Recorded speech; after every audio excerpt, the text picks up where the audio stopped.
Ladies and gentlemen, we do have time for a Q&A, so please help me welcome back the director of Struck by Lightning, Brian Dannelly.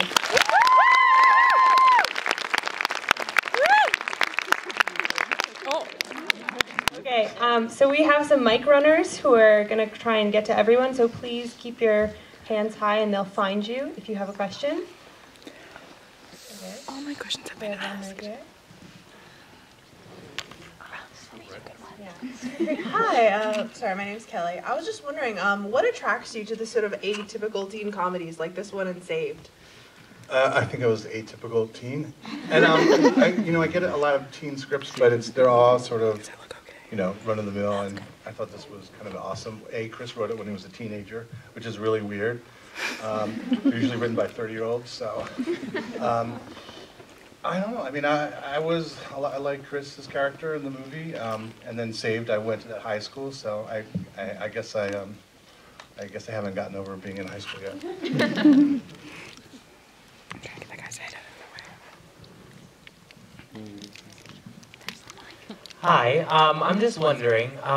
The film I felt balanced comedy and tragedy very well. I was just wondering, what are some of the challenges of balancing comedy and tragedy like you did? I felt it was very well done. Well, I think you have to be a genius. I don't know. You spend a lot of time in the editing room. It's usually just you and your editor, and sometimes things that are really funny you have to bring down, and sometimes things that are really sad you have to bring up a little bit. It's just, you get a feel for it when you're in the editing room. I wish I had a solution for it. So I don't know.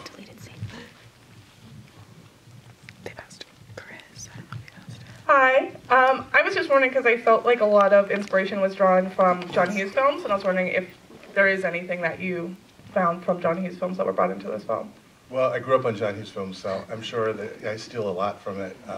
Sometimes I'll watch movies like a few years later, and I'll think like, oh my God, I stole that entire scene from John. It's not always conscious, but it's in there somewhere, and then sometimes it ends up on screen. Thank you. Thanks. Hi, my name is Samantha. I was just wondering, is this going to be going to like the cinemas or whatever? How far is this going to be going after this? Do you guys have any like future plans for this to go anywhere else? Other than this film festival right here? Yeah. Yeah, I think it opens in Canada. I know we have a Canadian distributor. We open in France in this summer. I think it's gone out in Russia. Australia. We already were in the States, so I think in the States you can watch it on iTunes, on demand, Amazon, all that stuff. Cool. Thank you.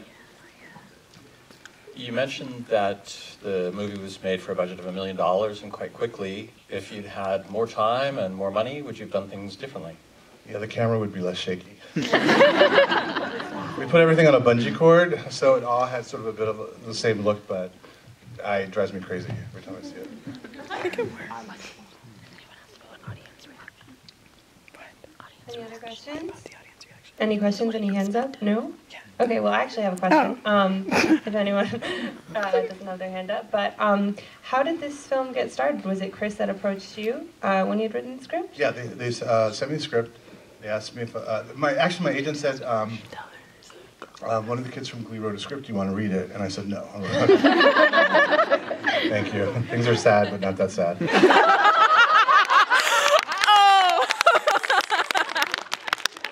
So then I read it, and I thought, oh, it's pretty good. So I met with him, and we liked each other, and then we were shooting it 6 months later, which is really fast in the business. Awesome. Any more questions still? Oh, right here in the middle. Be nice, I know you. So you've had a chance to see this in front of like various different audiences now. This was the best one. You think? It's because we're here. Do we all kind of react the same? Or are there parts where you expect the audience to react a certain way and we didn't? Or like anything we did that's like surprised you? Usually we get 2 claps. One when he's getting everybody to write the literary magazine, and then when he comes back and yells at them. But I didn't hear any claps at the yelling part this time. Has anyone laughed at something really inappropriate? Probably me, because I know it so well. Like, I mean, I know, like, oh, that was a mess up on my part. cool. Okay. Oh, she. No. Okay. Oh, we have one way up in the back here. Sorry. Run.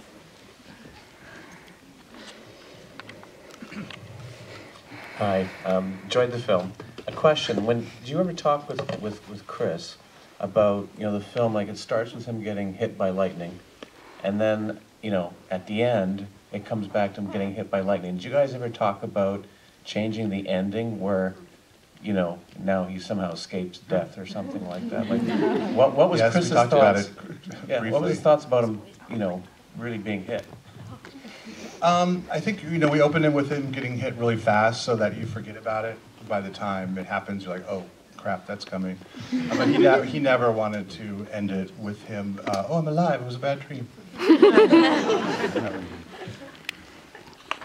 Any other questions? Oh, in the very back row.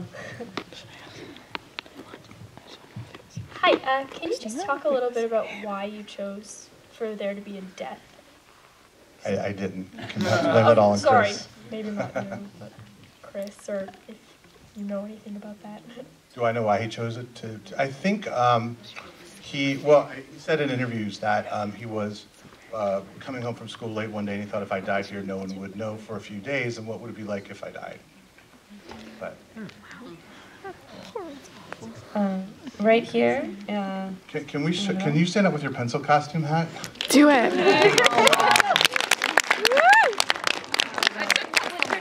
So there isn't the entire thing. She made the whole entire thing too. Yeah. Awesome. Trade. Hi. You're adorable. We've seen it a few times, and each time I see it, there's new things I pick up on. One thing we noticed was in the scene where Carson goes to have dinner with April and his dad. At the very end, April is like holding her baby, like covering her stomach. Was that you, or was that Christina Hendricks? Because it's very beautiful and simple. Yeah. She's like, I actually don't remember. Well, she looks like she's protecting her baby from. I think the idea was like just subconscious, like, oh, this is the guy I'm going to be with. Do I want my child growing up with him? I think that was the intent behind it. But there was a whole other thing where we cut out where the dad gets up and he's screaming, and then she screams at him, and we just kind of kept it simple. Cut that part out. Right here.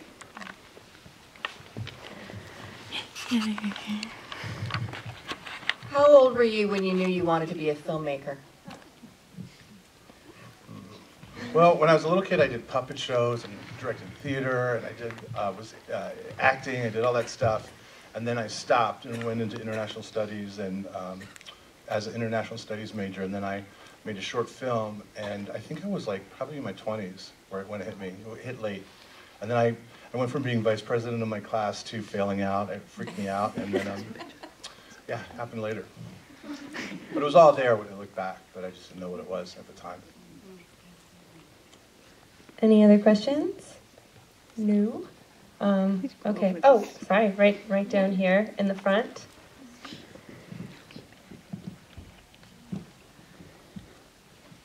Hi. I thought obviously Chris Colfer was great, but can you tell us a bit about how you assembled the rest of the cast? We met with most of them. I think you all know that Rebel, we were trying, you know the girl who says, I believe in creationism? Yeah. That was Chris's friend who was almost in the movie. But then we kept trying to look for another Mallory, and my casting director had a dream about Rebel Wilson the night before she came on set. And the next day at 6 a.m. she was on set playing Mallory. So, and then I knew some of the actors that I've worked with on Weeds and some other work I've done, and they agreed to come on board and had dinner and lunches with Dermot and Allison, and yeah, Christina was the only one I think I hadn't met before she got on set. She's great. She's awesome.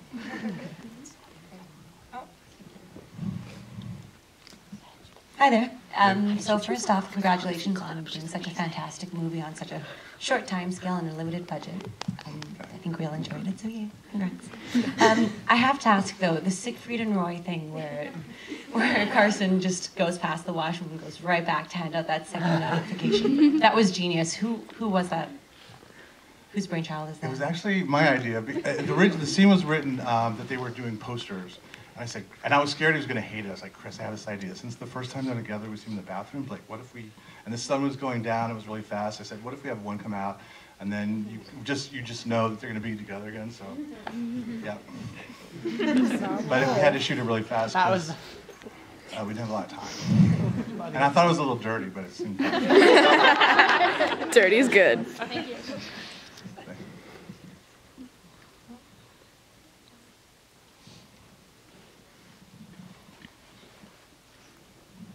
Hi. I was just wondering, with Chris writing the story, how was he to work with, and was he willing to accept any changes? It was super easy. I was really scared. I was probably more scared than him, but he was totally open. He was a great person to work with. Because if I was that age and had written a script that I was starring in, I probably wouldn't have been so nice. It was awesome. Anyone else? Oh, right here.